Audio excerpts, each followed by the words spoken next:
to Love for the Truth Radio, a program devoted to encouraging you to be a contender of the faith in an ever-changing church culture. On Love for the Truth Radio, we will discuss current issues and challenging views along with biblical truth that can affect our Christian worldview and how we live out our faith. And now, here's your host, Cindy Hartline. Welcome to the program. You know, we are witnessing prophecy being fulfilled at such a fast pace these days as the birth pangs of our Lord's soon return become quicker and harder. If you are a faithful listener of Love for the Truth, you are well aware of the many topics we have covered that include prophecy. You can check out our website, loveforthetruthradio.com. That's loveforthetruthradio.com. And there you will find archives of all of our programs, such as prophecy updates with contributor John Haller.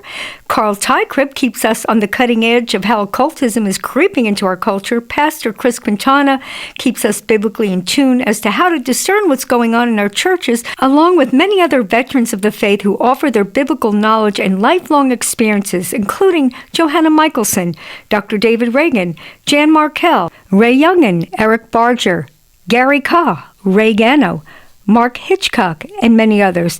If you are a first-time listener, welcome to Love for the Truth Radio. Today, we will be reflecting back on the events and headlines of 2015 that have brought and will continue to bring significant changes to the global forefront, as well as to our culture here in the United States. Changes that will ultimately affect our way of life, as well as our moral compass and spiritual state. We will discuss the markers of change in 2015, like the rise of anti-Semitism, same-sex marriage, new concepts on, quote, gender identity, unquote, new laws, wars, the strange agendas of Obama and Pope Francis, and the alarming deception among evangelicals and the church. Well, our guest today to discuss these issues on Love for the Truth Radio is contributor John Haller. He's the commentator of Prophecy Update on the YouTube channel. John will also give us his views as to where he thinks we are headed for 2016. John Haller is the co-founder and elder of Fellowship Bible Chapel in Columbus, Ohio. He has been a trial lawyer for 30 years with a large law firm in Columbus. He has spoken at national prophecy conferences, appeared on various radio programs, and is noted for being an excellent researcher. John Haller's weekly prophecy update of current news and issues on geopolitics, culture, and the church can be found on the YouTube channel. I personally have learned so much from John's updates, and I would encourage you to listen to them as well for a wealth of information from a biblical worldview perspective. John, it's a pleasure to have you with us on Love for the Truth Radio again. It's good to be with you again, Cindy. John, today I was reading over our notes from 2014-15 and on that update, and boy, so much has transpired since then. You know, we're seeing the acceleration of natural disasters. I know you would agree with that. The degeneration of the Christian church into worldly mindedness, the rise of the beastly nation, the horror, the collapse of the world's economies, the amalgamation of nations in the Middle East. It goes on and on and on, and I know we can't cover everything, but what I'm going to go with is what you had mentioned in our last conversation. So why don't we begin with some of the highlights of 2015 that are changing our culture? I know that you had mentioned anti-Semitism has been on the rise. However, now it is gaining a greater strength and is affecting our culture at large. Why don't we start there? Well, one of the things that we know from Bible prophecy is that at some point within the 70th week of Daniel, that period of time that will come, a period of 7 years, in which there will be really, even compared to now, there will be an acceleration of prophetic events that will occur. Mm-hmm. We know that one of the prophecies of that is that in that day, that all the nations of the world will eventually be gathered together against Jerusalem. Mm-hmm. And part of that will be the plan of Satan to thwart God's plan to have a millennial kingdom with the Jewish people and other believers at the center. So we know that will happen. That event will reach a climax within the last part of the 70th week. So since we know that that's going to happen, what we will see in the time leading up to that is we're going to see a an increase in the people coming against the Jewish people. I mean, this is something that's happened in the past. We know that we're just one generation removed from the Great Holocaust, in which 6 million Jews were killed in World War II. We're going to see that continue to increase at this time. For example, just in 2015, some of the things that happened, in fact, 2015 started off with two terror attacks in Paris. The first was against Charlie Hebdo, the satirical news magazine or satire magazine that had put up pictures and images of the Prophet Muhammad that were considered blasphemous. And so the offices there were attacked, and a number of people, I think it was around a dozen or so, were killed. The people that did that attack, or related people to that attack, I can't remember now if they were the same people, they then went and attacked a Jewish delicatessen, a kosher market within the city of Paris, held people hostage. A couple people were killed, and we saw the images on the news of the French police running in there to rescue the people as they ran out. Now, this was clearly targeted by these Islamists because it was a Jewish kosher market. There is, within this strain of Islamism, there is a very strong anti-Jewish, anti-Semitic strain.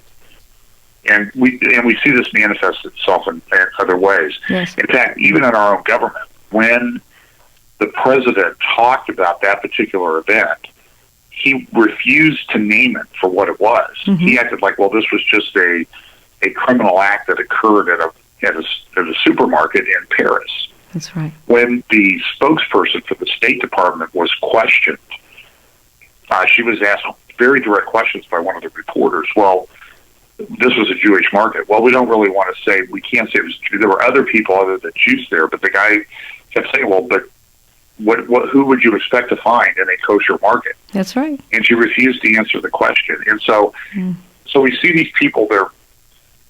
This is part of this, what we've talked about on prior programs, this end-time deception. It's almost a madness that overtakes people.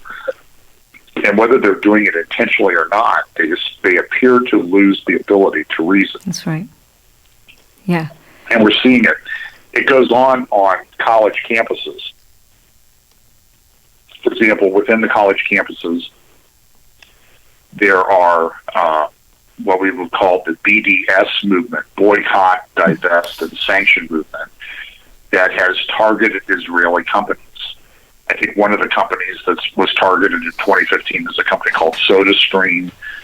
A Jewish American actress named Scarlett Johansson is their spokesperson. And SodaStream is actually located, I believe, up in the area that is wrongly referred to as the West Bank. I think the more accurate name for it is Judea and Samaria. That's what the Bible refers to it. The Bible also refers to it as the mountains of Israel. So despite the fact that they were employing Arab Palestinians in addition to Israeli Jews, Jews from Israel, in their factory and their offices there, BDS people came in to try to shut down SodaStream. And so when they do these things, they're not only hurting Jewish people, they're also hurting Arab Palestinians. And so, it's just part of this, what I consider to be just sort of this constant descent into anti-Semitism that I just see happening at so many levels. It plays out more in a geopolitical standpoint. You see somebody like our president who, while he claims to be the great supporter of Israel, is anything but. And so there is this increasing isolation of Israel. They used to be able to count on America in the United Nations. Now that is in play. Now, while America has not really done anything overtly or dramatically overtly against Israel within the context of the United Nations, there are constant pressures from within the UN to do this. And look, there are many, many resolutions and those sort of things that have been acted by the United Nations. And I believe the last count that I saw said that about 2/3 of the resolutions enacted by the United Nations have been against Israel. Yes. And it's just a little tiny nation. So, but see, really what's going on is it's a major scriptural and theological battle. Yes, Satan knows that the apex of Bible prophecy is a reconstitution of the nation of Israel. And he is going to fight that with everything that he has. And that fight, as we move closer and closer to the end, because Satan is himself a student of Bible prophecy, and he knows what his fate is. He knows maybe better than we do when that exact timing will come. He's going to pull out all the stops against the Jewish people. And so we see it operating on many levels. We see it happening culturally. Yes. There have been calls issued by Prime Minister Netanyahu this year that it is time for all Jews to return to Israel. Wow. That's really unprecedented. Yes, it is. And that, I think, has significant prophetic impact or importance in the way things are going in the world.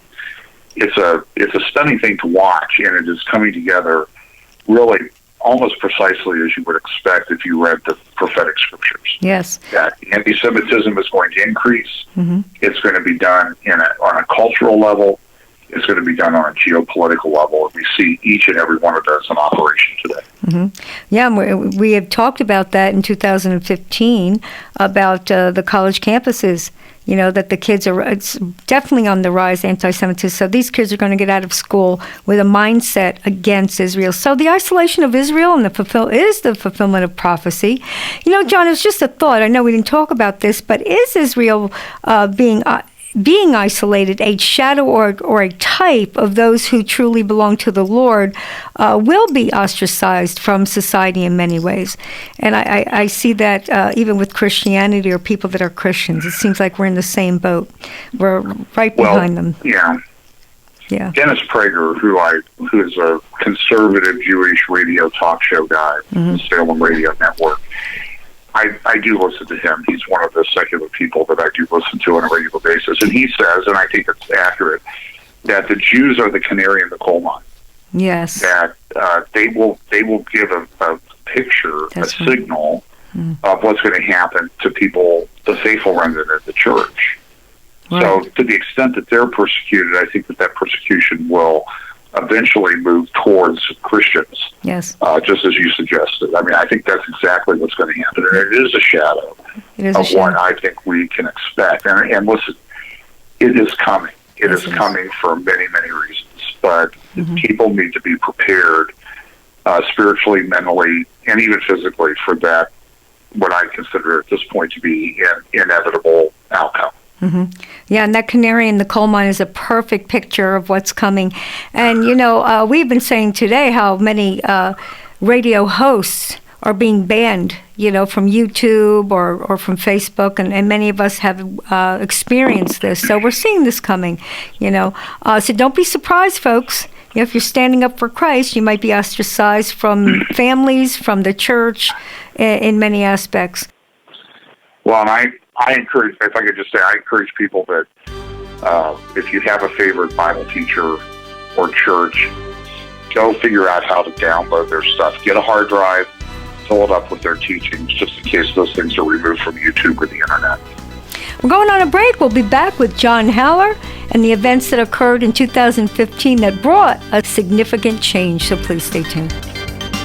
You're listening to Love for the Truth Radio. We'll be right back, so please stay tuned. If you're a first-time listener, you'll find that on Love for the Truth Radio, we discuss news and views from a biblical worldview. We believe that the Bible is the inerrant Word of God and the absolute truth that should be applied to every aspect of life. We don't proclaim to have a cap on the truth, but we do have a love for biblical truth.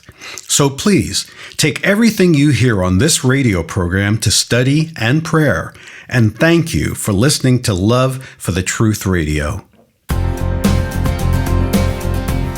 Mark your calendars for the Jersey Shore's Bible Prophecy Conference held March 4th through 6th with Jacob Prash, John Haller, Jim Fletcher, and Marco Quintana, the veterans and voices of truth that you've heard through our radio program. The Jersey Shore Bible Prophecy Conference held March 4th through 6th will be held at the Cape May Performance Arts Center in Cape May Courthouse. For more details, log on to Facebook, Jersey Shore Bible Prophecy Conference. That's Jersey Shore Bible Prophecy Conference on Facebook. If you've never been in Cape May, New Jersey, you will find the city to be one of New Jersey's highlighted tourist attractions, with nearly 600 preserved Victorian buildings, many used as bed and breakfasts, famous restaurants, historic sites, and performing events. Historic Cape May is known for its lovely cobblestone outside mall, 3 blocks of various stores, decorative fountains, and wooden benches, and a nearby beachfront. You can walk, bike, ride, or surrey down the Ocean View Boardwalk. Book your room at the Congress Hall located right near the town. Hope to see you March 4th through 6th at the Jersey Shore Bible Prophecy Conference with speakers Jacob Prash, John Haller, Jim Fletcher, and Marco Quintana, the voices of truth.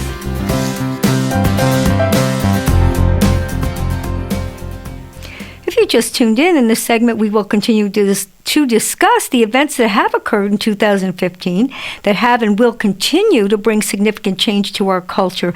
And with us to discuss these events is John Haller, co-founder and elder of Fellowship Bible Chapel in Columbus, Ohio. You can check out John Haller's weekly prophecy update of current news and issues on geopolitics, culture, and the church on the YouTube channel. That's John Haller's weekly prophecy updates. John, I'd like to continue on some of the events that brought significant change to our culture. And I think you had mentioned, number 2, was how the same-sex marriage has had a huge effect on our culture at large. Why don't we talk about that? Well, if I could just back up for a minute on the same-sex marriage debate, because sure. I believe it was in 2008 that California, liberal California, voted about 52% to 46% to, I think it was called Proposition 8. Mm-hmm. They enacted Proposition 8. It was done in a constitutional manner.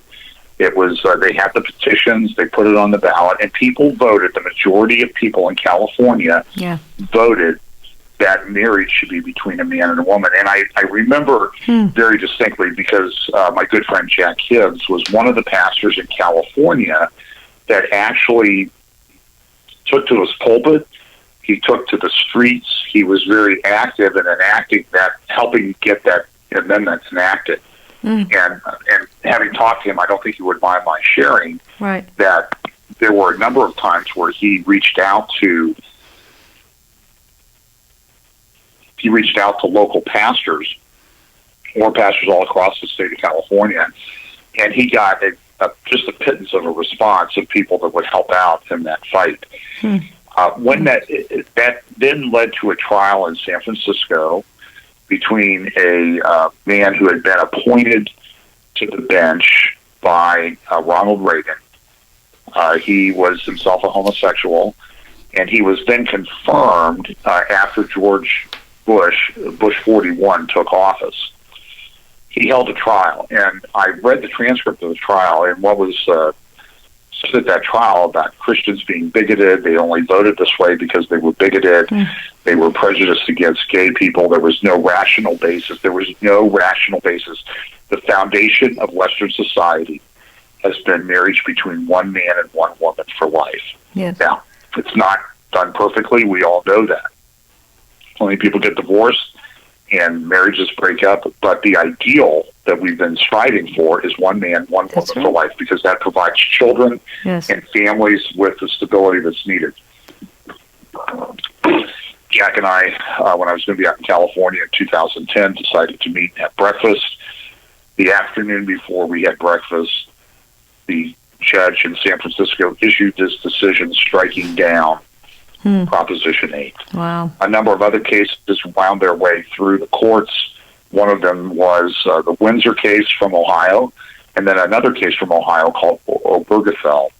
And the Obergefell decision was decided this past, at the end of the Supreme Court term this past summer.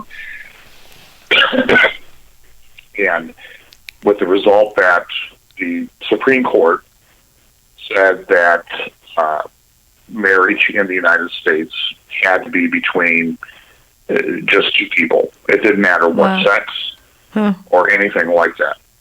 It was a stunning decision. It was, of course, it overturned not only centuries but millennia of Western moral codes and judicial thought. It was just it was a complete reversal. Yes. Yeah, we can see that. That led to these wild celebrations. Remember the images that very night. Mm-hmm. Yeah, a lot of these public buildings, from the Empire State Building to the new World Trade Center to the White House to the San Francisco City Hall, on and on and on. All of these public places had rainbow colors that night. Yeah, it was horrifying. And remember all the people on Facebook putting up the rainbow colors over their Facebook page images. Yes. So here is where this is where we ended up. And it's been sort of a stunning thing, because now, of course, there have been people calling for, well, why does it have to be just a man and a woman, or two women or two men? Yeah. Why can't it be a woman and two men, or a man and three or four women? What's to prevent that type of marriage? And really, I think that intellectually, the people who supported same-sex marriage have absolutely no logical, rational basis to deny these other people who want to enact polygamy. Right. If the test is people who love each other, then who's to say why should you stop 4 people from entering into a marriage? When 2 is okay just because they love each other, why not let it happen? Yes. And this has such a huge effect on our culture right now, having that. And that's what I want to talk about, John, is just the changing of mind. I mean, here we had the rainbow colors, and they're looking at it as the promise of love and change, when we know the promise of Noah was the promise of protection and life. So we see a total change from that point on. Why don't you continue, John, your thoughts? Well, the interesting thing about that is that it's not just a change in that area. It's also a change towards what had been at least a nominally Christian majority country that we lived in. Yes. That is under attack. And remember, I think in my prophecy update, I played 2 clips that I think were 2 of the most important clips in my prophecy updates from the past year. One was a speech given by Hillary Clinton at a group called Women in the World. I think it occurred back in April. And she said that she was talking about abortion, but what she said about abortion and reproductive rights would also apply with equal force to gay rights and homosexual marriage, same-sex marriage. She said that long-seated cultural beliefs, religious beliefs have to be changed. I remember that. In other words, and how are they going to change that? Well, I do think we're not too far away. I mean, we saw the situation with the county clerk from Kentucky who was put in jail for a few days. We've seen cases against people who refused to bake a cake for a same-sex wedding. I think we're on the cusp when people will have to sign on to the agenda. Yes. And if you can't go along with the agenda, if you can't go along with the majority on this, and if you're going to speak out against it, then you're going to be fired. The other clip that I played was very important. Was the day that the decision came down, President Obama went out in the White House lawn, and he talked about how there are people that disagree with us, but we just need to bring them along. Essentially what he was saying is, we just need to help these people evolve in their belief and give up these backwoods notions that marriage should be between a man and a woman. Yes. But it wasn't much of a step. And remember, that was just on June 28th of 2015. Not 5 months later, we were faced with a situation of a man who won the Olympic gold medal in the decathlon. Right. Yeah. Supposedly the greatest male athlete in the world. That's right. Coming out, being dressed as a woman on covers of major magazines, and one woman's magazine actually naming him, the male, as one of the women of the year. Yes. So look at how quickly that progression took, and now we have laws being enacted that we have to call people whatever they want. If they want to use the restroom or locker room where your daughter, your grandchild, your granddaughter is showering, a male can come in there and say, well, I'm going to use this because I think I'm a male. And that's terrible. It's just an absolutely it's a mess. Stunning development that how quickly it went away. That's right. Or it went downhill. And look, we knew that this was coming because one of the prophetic signs of the end times, one of the patterns that Jesus told us to look for would be the days of Lot. That's right. And the days of Lot, we know what was going on in Sodom and Gomorrah. Despite what people say to try to recharacterize what was going on there, we know that what was going on there. We know that when the two men came, the two witnesses came to talk to Lot, that the men of the city tried to have relations with them. That's right.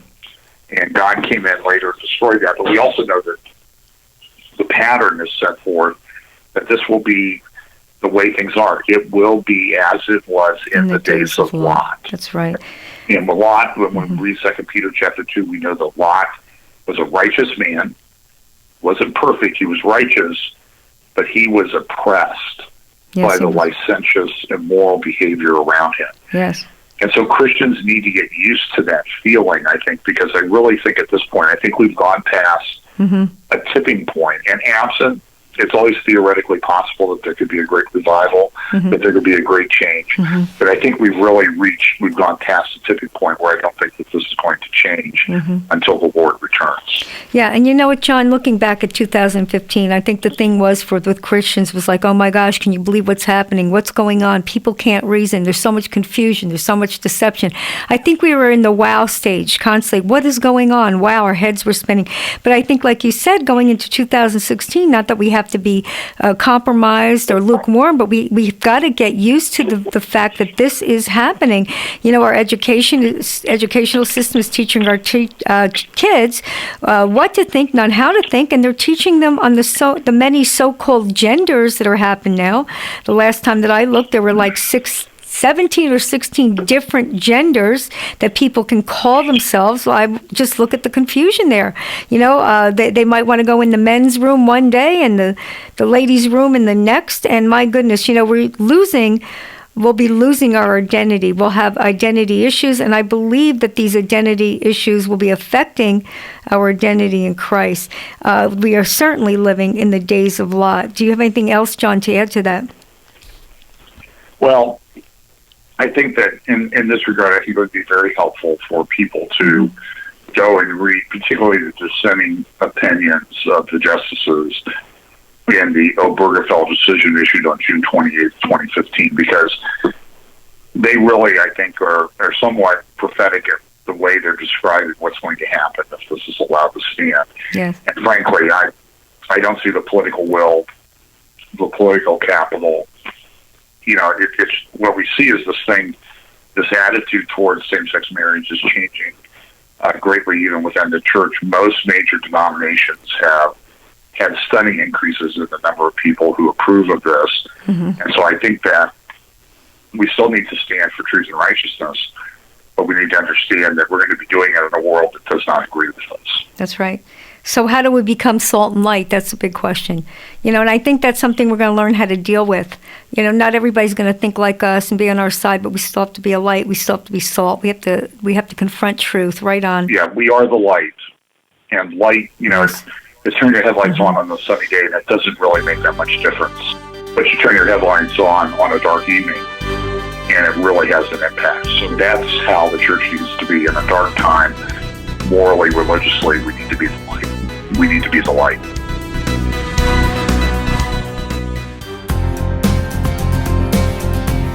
Mark your calendars for the Jersey Shores Bible Prophecy Conference held March 4th through 6th with Jacob Prash, John Haller, Jim Fletcher, and Marco Quintana, the veterans and voices of truth that you've heard through our radio program.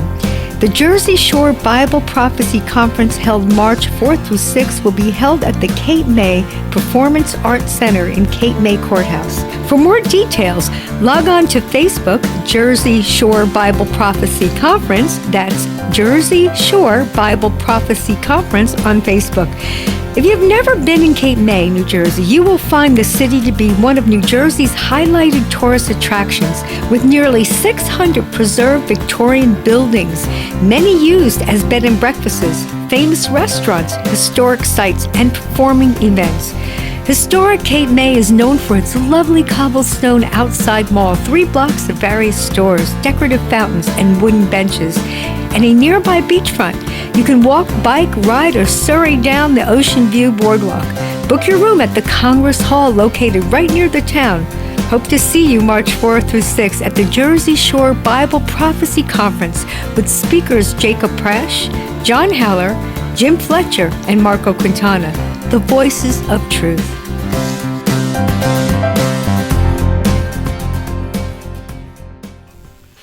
Well, we are in the top of the hour with John Haller, commentator of Prophecy Update, which you can find on the YouTube channel. That's Prophecy Update with John Haller.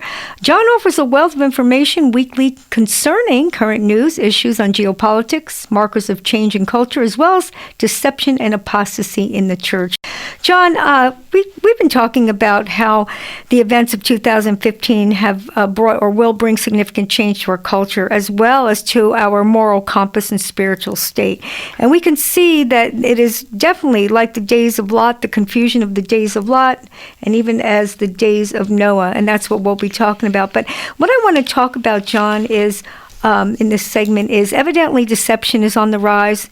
It's affecting every area of our lives. As the Bible states, evil will be accounted for as good, good will be accounted as for evil. And I think a lot of the violence is due to the people not being able to reason or sort things out or know what the truth is. You know, what is good, what is evil. And why don't we talk about the world violence, the rapidly increase in 2015. I know that we had talked about the corrupt leaders, the Black Lives Matter, and all that's been going on to stir up violence among us. What's your thoughts on that, John? Well, boy, where can we start on that? You know, we have a situation here in the United States with a group called Black Lives Matter, and not to get into the racial aspects of that, but there really is a significant increase within the African American community of people dying violent deaths. This is a big problem. It's something that people have been talking about since Senator Patrick Moynihan back in the 60s noted the increase in the number of single mothers within the African American community. He was railed as a racist, but the facts that he stated were true. And really across the board, this rise in single motherhood in our culture, but having its greatest impact within the African American community, unfortunately, has been very significant. Within that community, I believe it's nearly 3/4 of every 3 out of every 4 children born in that community will be born to a single mother. When you remove fathers from the equation, you really have a major impact, particularly among the males within that community, because I'm sure I'll be accused of being sexist, but I'm a male myself, so men really need to be civilized, and without that male influence, I think it's pretty much a pipe dream that you're going to be able to civilize the whole community. But this rise in single motherhood is also true in communities across the board. In fact, studies have shown that if you want to look at the single greatest predictor of people who end up in prison, it is whether they're raised in a household without a male father present there, without their father present. And when that happens, we have huge social costs that result from that, because men are not, they end up in prison, and it costs a lot to take care of them. There are social costs from that. Economically, you're going to be much better off in a family where the mother and father stay together and raise their children. It's just an economic fact of life. And we look at the way that God Almighty has created the family. There's a perfect balance there. The woman tends to the emotional needs of children, and their basic needs every day. The father takes care of the discipline in the house, and we can see now when we talked about the same-sex marriage, now you have, say, two women raising a child. What's that going to look like? What will be the fruit of children being raised by two women or two men? It's just interesting to see, reluctantly, but we know that God has a perfect plan, and he made this perfect plan for a reason. And the more and more we get away from his ordained or ordinances or ordained ways, we're going to see the fruit that will come from that. Go ahead, John. I was going to say, look at what's happened in Europe with this influx of mostly Muslim males from the Middle East, this migration. Statistics are that probably over 1 billion have immigrated over the last year. On New Year's Eve in Cologne and other cities across Germany, we had women sexually assaulted, raped, groped in public. I think Breitbart reported that in Cologne, when they had this problem on New Year's Eve, they had 143 policemen. When people came out to protest what had happened, there were 1,500 policemen brought out. Now, something is seriously upset. In our own country, just the other night, a man who claims that he was inspired by ISIS, by the Islamic State, attacked a police officer in Philadelphia, on the street of Philadelphia, shot at him 13 times, hit him several times. And he said, I did this because of Islam. Yes. That is why I did it. Mm-hmm. The chief of police of Philadelphia got up and said, this is what the man said. The next speaker at that news conference was the new mayor of Philadelphia, just sworn in a few days ago. And what did he say? He said, this had nothing to do with Islam. Yes. And horrifying. What we need are new gun laws. Mm-hmm. So we saw the president get on in a teary fashion the other night and advocate new gun laws. It was really kind of an empty, hollow act. Yes. It was a lot of political theater. He got a lot of pushback. I think he looked rather silly because people instinctively know that it's not the guns that are the problem. It's the people who have the guns. And if we're raising people who are immoral, who don't have that sense, or not grounded, and they're going to turn to violence. But we do see a world filled with violence. Look at all the wars that are going on right now, all the conflicts. We hardly ever talk about probably the worst conflict of all, which is going on in Africa with Boko Haram and the people who are being kidnapped, enslaved, burned alive by the Islamic group Boko Haram, which has aligned itself, at least ideologically, with the Islamic State. We have a meltdown in Libya. Libya doesn't really exist anymore. Next door in Egypt, they have constant problems with terrorist attacks on tourists and other people in that country. You have what's going on in the Islamic State, the horrific things there. I just saw today that they're actually have been taking Christians, putting them in caskets, and then burning them alive. Oh, my goodness. And the things that they do are they're almost too horrific. They defy description. And they almost don't seem real. They're so horrible. Yes. But this is a world filled with violence. And that really, I think, is also and at the same time that the world is filled with violence, we have people telling us. I saw a blog post from a pastor that a good friend of mine shared with me the other day that said, hey, it's better than it's ever been. Oh, my goodness. The kingdom of God is being established. There's nothing to worry about.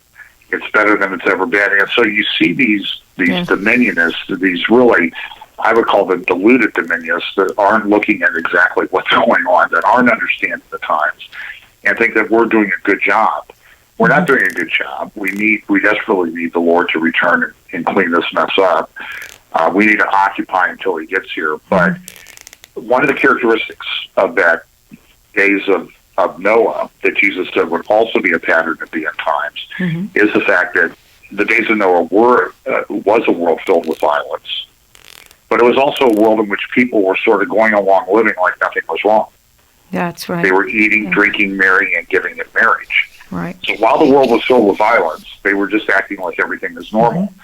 And I have to tell you that looking at what that mayor said in Philadelphia the other night, right after making Philadelphia a sanctuary city, an Islamic attack occurs within the city, and he denies that it's there. That's right. So there's a man living in a world of violence and saying, go eating and drinking and living just like he always did because everything is fine. It's part of a delusion, and it's very troubling to watch. It's almost indescribable. It is. And we know that deception is on the rise. It's affecting every area of our lives, like I said before. You know, we have the corrupt leaders. We have the new role for policemen backing off because they feel like they can't do their job, their duty. We have new gun laws going on. We have everything happening around the world. We can see violence is definitely on the rise. And what is it caused from? I believe it's deception and it's delusion, just as John had said.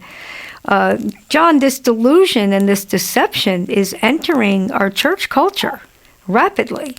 And, it's affecting every area of our lives. I remember when Jacob Prash, one of our teachers that we listened to, had said that when truth becomes the truth, when a truth becomes the truth, it then becomes a lie. And we're getting to see that there are a lot of people raising up a truth, but they're falling prey to deception. Why don't we go there, John? Well, one example of that would be what happened right at the end of the year with the Urbana conference put on by InterVarsity. Now, it used to be held in Urbana, Illinois, but it's moved a few years ago to St. Louis.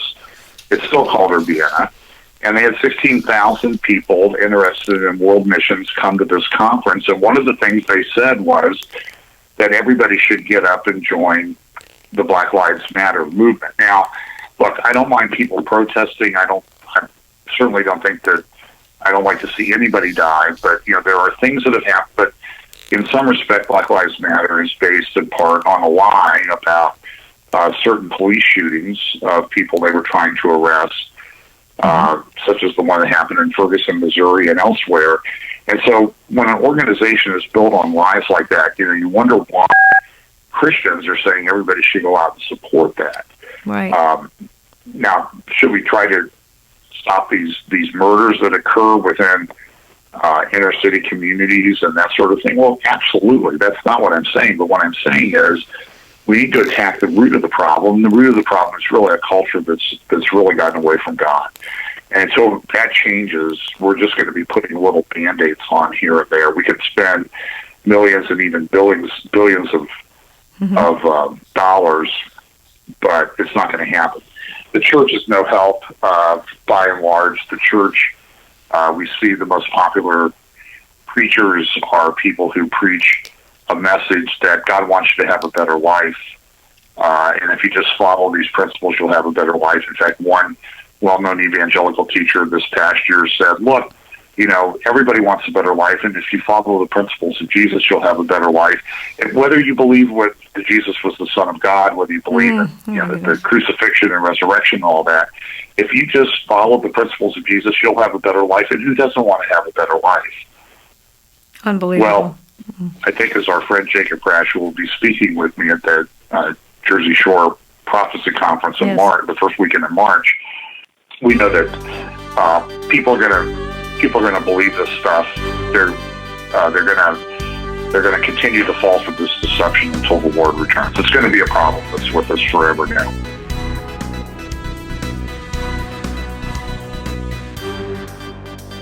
You're listening to Love for the Truth Radio. We'll be right back, so please stay tuned.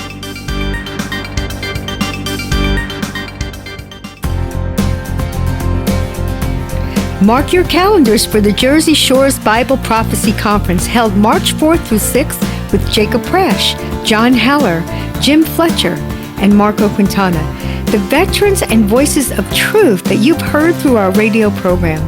The Jersey Shore Bible Prophecy Conference held March 4th through 6th will be held at the Cape May Performance Arts Center in Cape May Courthouse. For more details, log on to Facebook, Jersey Shore Bible Prophecy Conference. That's Jersey Shore Bible Prophecy Conference on Facebook.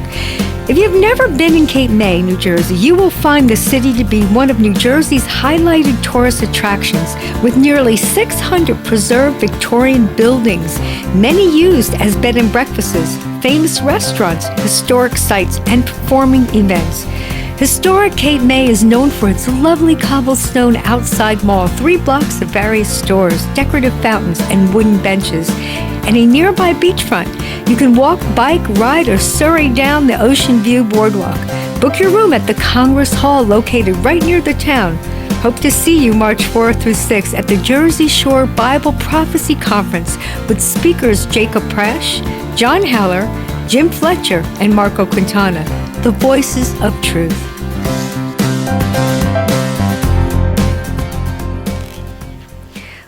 Welcome back. We are in our last segment of events that occurred in 2015 that have brought and continue to bring change. John, I'd like to talk about the global governance that is now imminent. Why don't we start there, about the increase of major prophetic events that support a one world government? Okay. Let me just back up and say this. Okay. I do a prophecy update each week. And sometimes I'm accused that it's very heavy, that it's a little bit what people would term negative. It's not a lot of good news. I often say that I have mixed emotions about presenting this, because it shows a world that's descending into violence, into immorality. It shows a church that's moving away from the truth of the Word of God. And it's all very troubling. But I also know that Jesus told us that this is what would happen in the end times. We know that this is what happened to the prophets of Israel. We know that, for example, Elijah, you remember the story of Elijah, he defeated the prophets of Baal. But he felt all alone. He felt like he was the only one who was seeing this, that he was the only one that was left standing, faithful for the Lord. But the Lord said, wait a minute, I have 7,000 who have not bowed the knee to Baal. So there are plenty of people out there within God's faithful remnant church. And I do think that what I've seen, one thing that I've been amazed at over the last year, is the ability of people to connect with other people of like beliefs. Yes. Through social media and that type of thing, through YouTube videos. And I know our little church, we're just a little church in the Columbus, Ohio area. And we've had a lot of people contact us and thank us for the things that we put up. And it's something that when we started putting them up, we didn't put them up to grow an audience. We put them up so that people that miss church on a Sunday can see things. But it's really grown far beyond it has. What we would have ever anticipated. And we're grateful for that. And I'm grateful that people who are isolated, that don't have a church where they are, have been able to connect with other people. Now, in the book of Jude, at our church, Fellowship Bible Chapel, Pastor Steve Mitchell and Mike Clapham have been teaching a class. It's our discipleship class called Power to Stand. And they've recently been going through the book of Jude. And so my prophecy update is sort of like we leave out the first part of the book of Jude, because what Jude says in Jude verse 3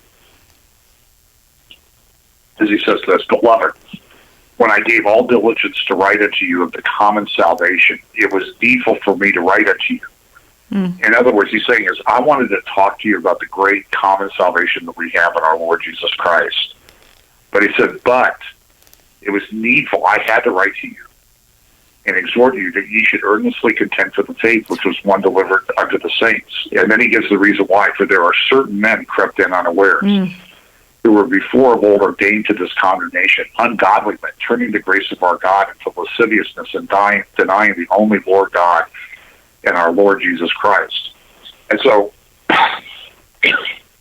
what I think that happens to a lot of us that speak on prophetic issues is that, a lot of times we would really want to talk about the great common salvation that we have, but we feel constrained by the circumstances of the world, just like Jude did, who actually is in the Bible just before the great prophetic apocalyptic book of Revelation.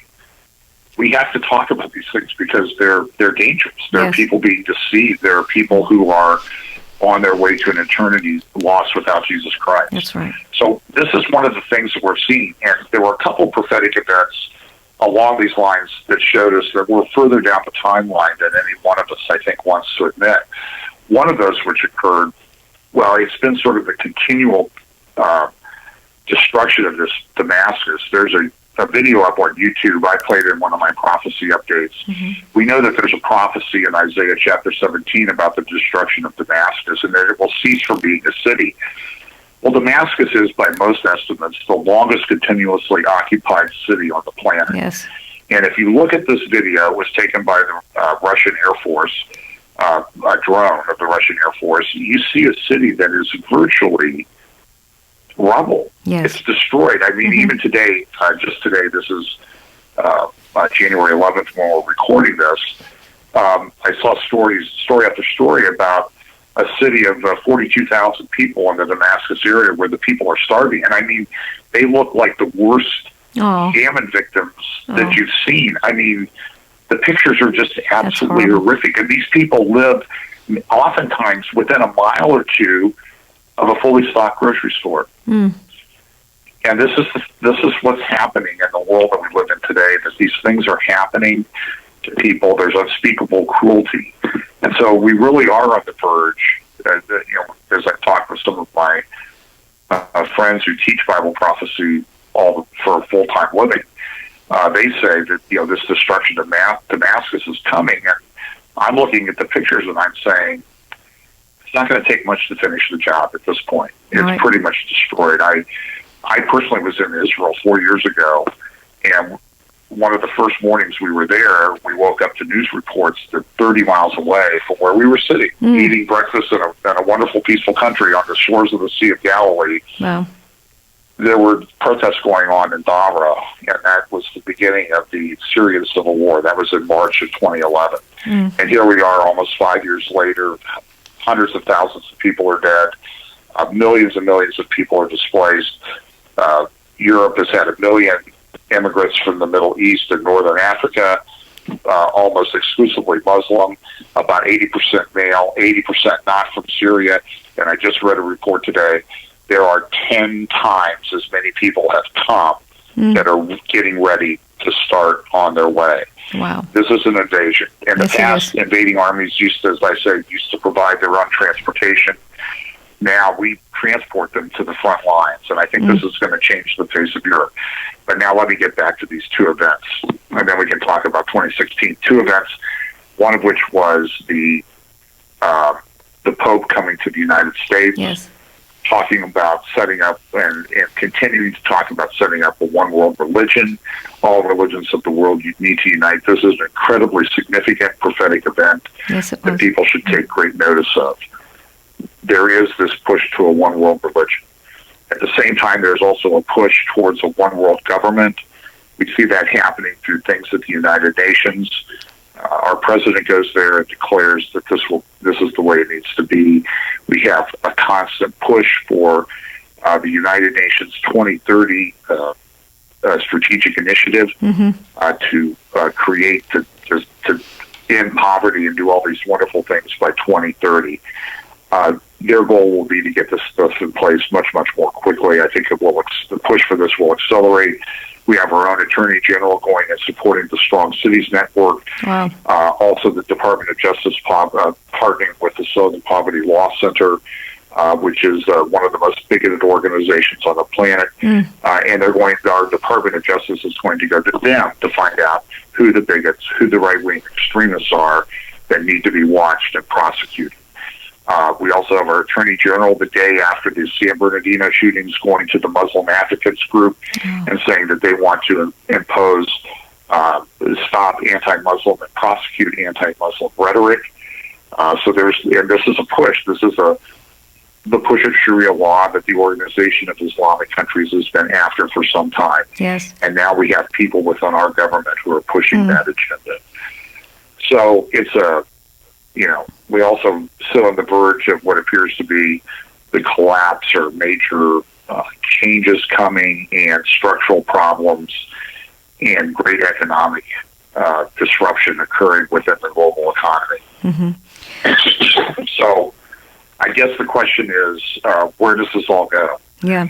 And the thing that I would think is that I would continue people to stay in the Word, find good Bible teachers, and let them help you through what the Word of God means, and people that are sort of like the sons of Issachar, who were talked about in the Old Testament, that they looked at what was going on and they understood the times. Yes. People say that, well, you people who talk about what's going on in the world at Bible prophecy, you're just engaged in what they call newspaper exegesis. Well, let me tell you something.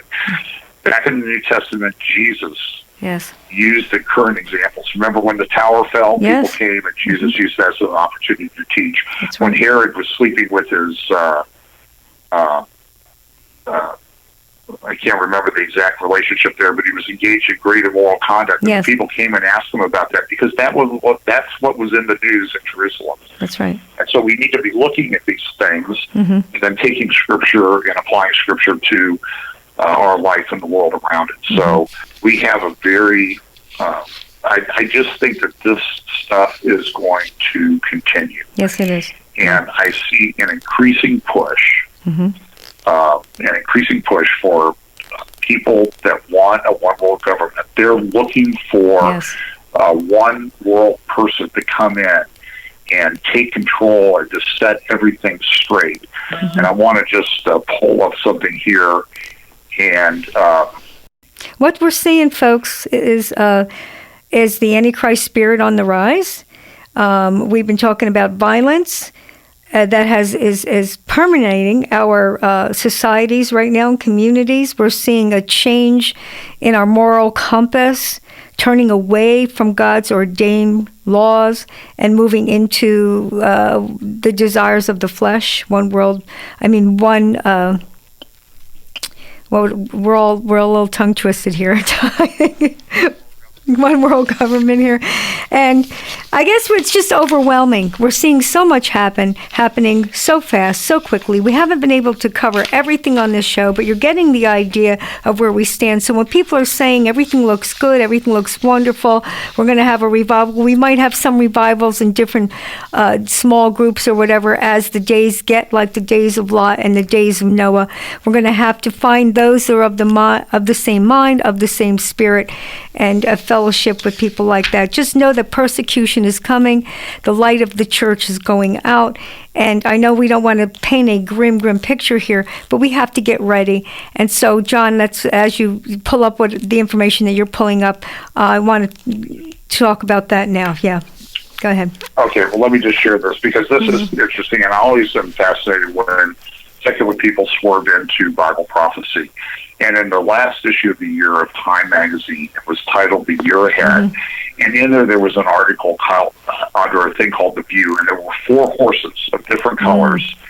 And it said the absence of international leadership will shape a tumultuous 2016. Now, I actually agree with this article, but the article said there's no global leader. We need a global leader to solve these problems. And the article concludes with this. How do we solve this dilemma?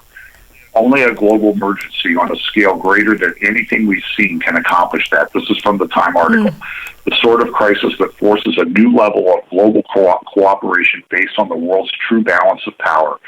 It might be a war, a financial crisis, a public health threat, catastrophic terrorism, an environmental disaster. And I might say, that sounds very much like what Jesus talked about, the signs of the end times, and then it concludes with this. So that crisis is approaching. We're unlikely to get there in 2016. When it finally comes, it will be the biggest story of our time, and will be the biggest story of our time. And people need to pay attention because this time is coming, and now is the time, I believe. You're listening to Love for the Truth Radio. We'll be right back, so please stay tuned.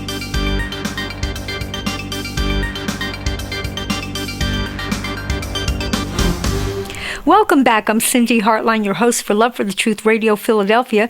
Look us up on loveforthetruthradio.com. We air programs via stream every day. You can find program archives with contributors John Haller, Chris Quintana, Carl Tykrib, Patrick Wood, guests like Bill Koenig, Ray Youngin, Johanna Michelson, Bill Salas, and Jan Markell, and many more veterans of the faith with the voice of truth.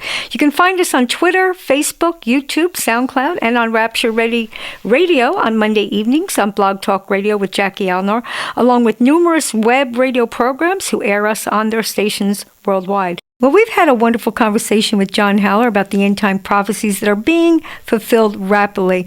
John, some listeners may be frightened about all the information that we offer today. Can you give them some encouraging advice? And also tell us a little bit about your prophecy conference coming up in South Jersey in March.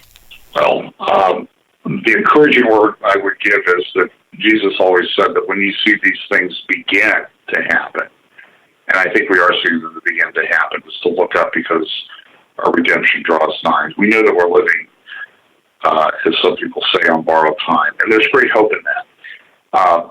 In terms of how people can keep informed, I do prophecy update, and our teachings from our church are put up on YouTube each week. Just do a search on my name, John Haller, or Fellowship Bible Chapel, or FE Chapel, all one word, and you'll find our teachings on YouTube. We also do have a podcast, but we're trying to get that out on a regular basis, so you might keep on the lookout for that. And then I will be participating in some conferences this year on March 4, 5, and 6, I think it is, the first weekend in March. I'll be speaking in a prophecy conference in the Jersey Shore area on the East Coast, an area that really we think desperately needs to hear the Word of God. I'll be speaking with Jacob Prash from Moriel, Marco Quintana from DeVore, California, and Jim Fletcher from Oklahoma. Unfortunately, a Sooners fan, but still a great teacher of Bible prophecy and director of a group called Prophecy Matters. And he has a show about Israel on Blog Talk Radio. So hopefully we'll be able to share some information at that conference in early March that will bring some sense to the kind of crazy world, the kind of stressful world that we live in and watching the things go on around us. So pray for that conference. Attend if you want. I think it's free. It'll be live streamed as well. And hopefully we'll be able to give you some good information there. Thank you, John. Always it's a pleasure. Thank you for your wealth of information. And thank you, audience, for listening. We'll see you next week.